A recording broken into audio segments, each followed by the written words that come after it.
Meaning of designer. Designer. Designer. Designer. Designer. A designer is a person who creates visual concepts to communicate ideas that inspire, inform and captivate consumers.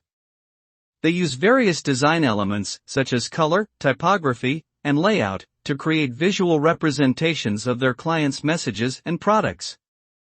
Designers work in various industries, including graphic design, fashion, interior design, and web design.